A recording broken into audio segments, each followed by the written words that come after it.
ఆరోగ్యం ఏం బాగోలేదండి. రక్తంతో వాంతులు అయిపోతున్నాయి, ముక్కులంటే రక్తం వచ్చేస్తుందండి. అమ్మ ఇలా కారు కొనుక్కోవాలి, కారులో తిప్పుతానమ్మా, డాడీ మిమ్మల్ని కారులో తీసుకెళ్తాను.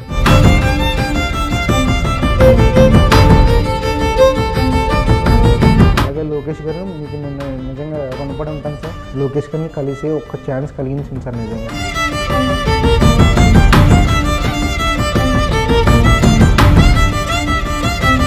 నమస్తే, నేను విజయ్. యథార్థంగా జరిగినటువంటి కొన్ని సంఘటనలను ఆధారంగా చేసుకుంటూ ఇటీవల వచ్చినటువంటి అనేక సినిమాలు విజయవంతమయ్యాయి. అందులో భాగంగా ఇటీవల రిలీజ్ అయినటువంటి ఆడు జీవితం, మలయాళంలో తీసినటువంటి సినిమా ఇటీవల తెలుగులో కూడా డబ్ చేశారు, ఓటీటీలో కూడా అందుబాటులో ఉంది. ది గోట్ లైఫ్ అంటూ వచ్చినటువంటి సినిమా ఇటీవల చాలా ప్రజాదరణ పొందింది. అయితే ఈ సినిమాలో ఉన్నటువంటి కథ, ముఖ్యంగా ఇలాంటి కథాంశంలోనే నిజంగా జరిగినటువంటి కొన్ని సంఘటనలు కూడా ఉన్నాయి. ఇటీవల గల్ఫ్కు వెళ్ళినటువంటి అనేక మంది కూడా అక్కడ ఏజెంట్ల చేతిలో మోసపోతూ ఇక్కడ జరిగినటువంటి ఉదంతాలు, ఈ సినిమాలో జరిగినటువంటి అనేక ఇన్సిడెంట్స్, సీన్స్నే ఎగ్జాక్ట్గా జరిగినట్టుగా మనం చెప్పవచ్చు. ప్రస్తుతం మనతో పాటు వీరేంద్ర కుమార్ ఉన్నారు. ఇతను ఖతార్కు వెళ్ళారు. ఖతార్లో అక్కడ ఏజెంట్ చేతిలో మోసపోయి ఆ తర్వాత ఎడారిలో వదిలిపెట్టేశారు. సేమ్ టు సేమ్ అక్కడ పృథ్వీరాజ్కి సంబంధించినటువంటి ఆ సినిమాలో జరిగినటువంటి ఇన్సిడెంటే వీరేంద్ర కుమార్ కూడా జరిగింది. అయితే తాను పెట్టినటువంటి సెల్ఫీ వీడియో ద్వారా ఒక్కసారి వైరల్ అయింది. లోకేష్ వరకు ఈ వీడియో చేరింది.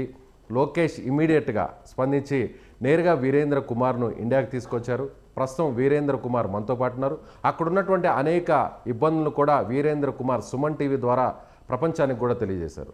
సో అక్కడ పడినటువంటి కష్టాలు, ఇబ్బందులు సేమ్ టు సేమ్ ఈ సినిమాలో ఉన్నటువంటి సంఘటనలు ఎలా జరిగాయో నేరుగా అడిగి తెలుసుకుందాం. మనతో పాటు మన స్టూడియోలో ఉన్నారు వీరేంద్ర కుమార్.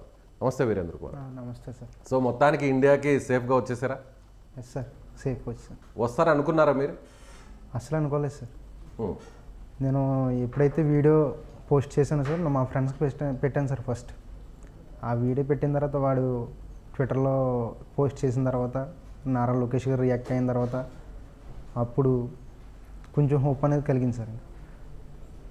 అది కలిగిన తర్వాత నన్ను లోకేష్ గారు ఎన్ఆర్ఐ టీమ్ సౌదీ అరేబియాలో ఉంటారన్న విషయం నాకు కూడా తెలుసు.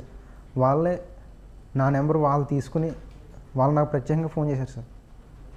ఎవరు ఏంటని కూడా చెప్పలేదు సార్. ఇలాగా ఎక్కడ ఉన్నావమ్మా నువ్వు అంటే, ఇలా సౌదీ అరేబియా ఎడారిలో ఉన్నాను సార్ అంటే, సరేనమ్మా నేను చెప్పేది కరెక్ట్గా విన్నాము, నేను చెప్పినవే ఫాలో అవ్వమ్మా నువ్వు, నేను ఇండియాకి తీసుకొచ్చే బాధ్యత మాది.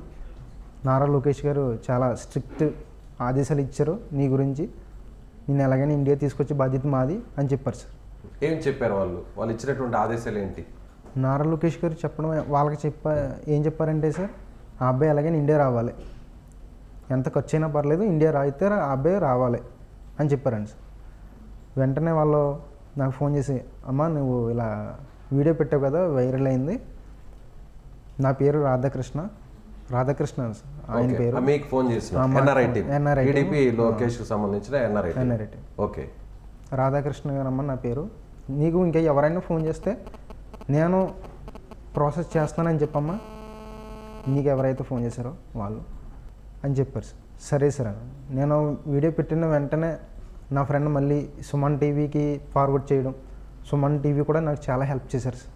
సుమన్ టీవీ పెట్టిన తర్వాత అనేక మీడియా ఛానల్స్ కానీ ఫార్వర్డ్ అయింది. సోషల్ మీడియాలో అంతా కూడా బాగా వైరల్, చాలా బాగా వైరల్ అయింది సార్. ఫస్ట్ మా ఫ్రెండ్ పెట్టిన లోకేష్ గారు అయితే ట్వీట్ చేశారు. ట్వీట్ చేసిన తర్వాత అది ఎవరికి తెలియలేదు సార్. అంటే మాకు మాత్రమే, ఎన్ఆర్ఐ టీం వాళ్ళకి మాత్రమే తెలిసింది. ఎప్పుడైతే సుమన్ టీవీలో కూడా మా ఫ్రెండ్ పోస్ట్ చేశాడో ఇప్పుడు మొత్తం ఇంకా యావత్ ప్రపంచానికి, దేశానికి తెలిసింది సార్. సో కొన్ని లక్షల మంది, మిలియన్స్ మంది చూశారు. ఓకే, అప్పుడు ఇంకా హోప్ అనేది చాలా కలిగింది సార్ నాకు. అప్పటి వరకు నాకు ఆ హోప్ లేదు సార్. ఇంకా ఇండియా వెళ్తానన్న చేస్తే 2 సంవత్సరాలు చేయాలి, లేదా ఈ 2 సంవత్సరాల్లో నేను చచ్చిపోవచ్చు. ఈ రెండే ఆలోచించుకో, ఇంకా నా బ్రెయిన్లో అలాగే తిరుగుతుంది సార్. ఈ రెండే నాకు ఇంకా ఉన్నాయి, ఈ 2 ఆలోచనలు చేస్తే 2 సంవత్సరాలు చేయాలి, బతుకుంటే ఇండియా వెళ్తాను, లేదా ఇంకెక్కడే. అంటే 2 సంవత్సరాల వరకు బతుకుంటే ఇండియాకి వెళ్ళాలి అంటే 2 సంవత్సరాల వరకే టైం అక్కడ నీకు వీసా టైం? అది అవును సార్. వీసా మీద అయితే 5 years ఉంది సార్. ఓకే, 5 years వరకు ఉంది సార్. కాకపోతే 2 సంవత్సరాలకు ఒకసారి సెలవు పెట్టుకుని వెళ్ళొచ్చాను sir. Okay, 5 years visa time ఉంటే, పీరియడ్ ఉంటే 2 సంవత్సరాలు ఒకసారి మధ్యలో ఇండియాకి వెనక్కి రావచ్చు. 2 సంవత్సరాల వరకు పంపించారు. ఎందుకంటే నా పాస్పోర్ట్ మొత్తం ఐడి ప్రూఫ్ అన్నీ వాళ్ళ దగ్గర ఉంటాయి కదా సార్. 2 సంవత్సరాల కన్నా నాకు ఇప్పుడు నాకు బాగోలేదు, హెల్త్ బాగోలేదు, నేను అలా చేయలేను అని చెప్పినా కానీ వాళ్ళు కనికరించట్లేదు సార్. అంటే నీలాగా వెళ్ళిన వాళ్ళందరూ కూడా ఆ పాస్పోర్ట్ అంతా కూడా వాళ్ళే హ్యాండ్ ఓవర్ చేసుకుంటారు మామూలుగా? జనరల్గా మీ దగ్గర పాస్పోర్ట్ని ఉంచరా వాళ్ళు? ఉంచరండి సార్.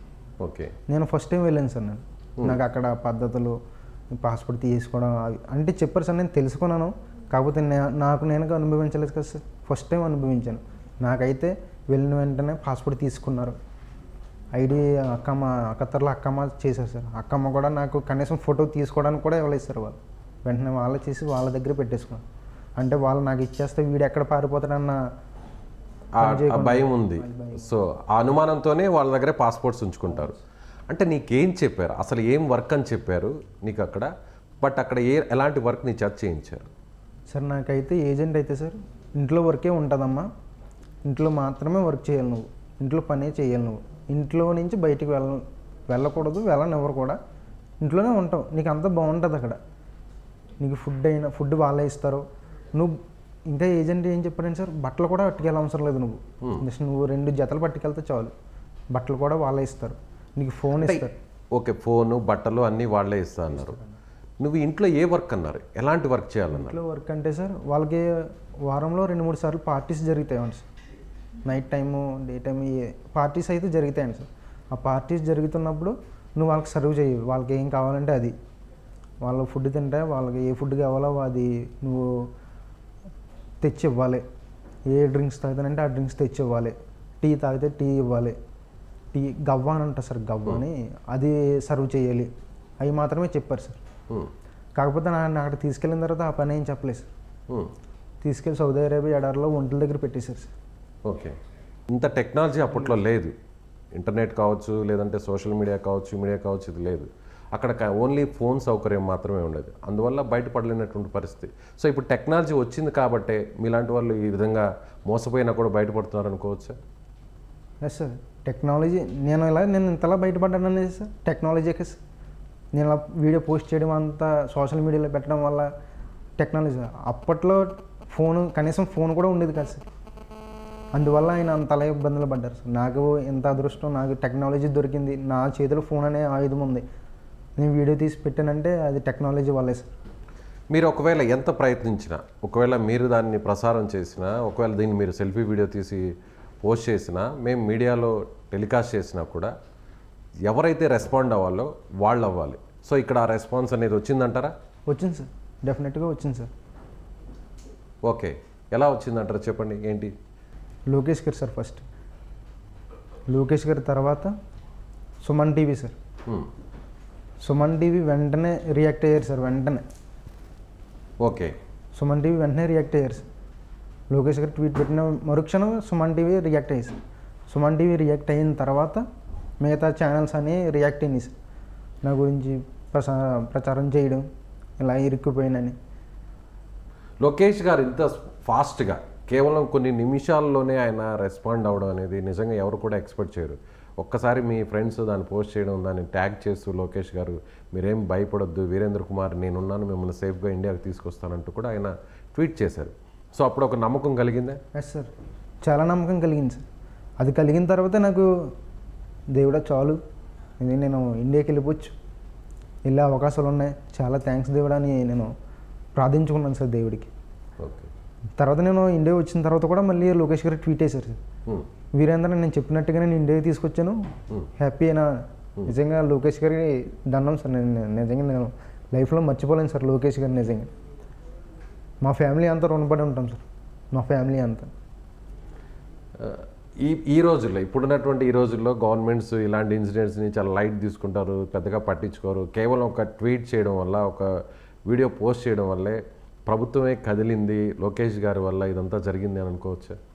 ఎస్ సార్, మొత్తం గవర్నమెంటే కదిలింది సార్. నిజంగా నాకు వాళ్ళు ఎవరో కూడా తెలియదు సార్. నాకు ఫోన్ చేసిన వాళ్ళకి అసలు వాళ్ళు ఏ పోస్ట్లో ఉన్నారో, ఏ గ్రాడ్యుయేషన్, నాకు అసలు వాళ్ళు ఎవరో కూడా తెలియదు సార్. నాకు వాళ్ళే ఫోన్ చేసి కంగారు పడకమ్మా, వాళ్ళే ధైర్యం చెప్పేవారు సార్. అలాగే మీరు కూడా విజయ్ గారు, సుమన్ టీవీ విజయ్, మీరు కూడా చాలా నన్ను ఫాలో అప్ చేసి కంగారు పడక వీరేంద్ర, ప్రయత్నాలు జరుగుతున్నాయి, ఎంబసీతో మాట్లాడుతున్నాం, నువ్వు ఎక్కువ టెన్షన్ తీసుకోకు, టైంకి తిను అని చాలా చెప్పేవారు సార్. నిజంగా వాళ్ళు కూడా చెప్పేవారు సార్, ఎన్ఆర్ఐ టీం వాళ్ళు. ఈ నెక్స్ట్ ఈ ఖలీద్ షోఫుల్లా గారు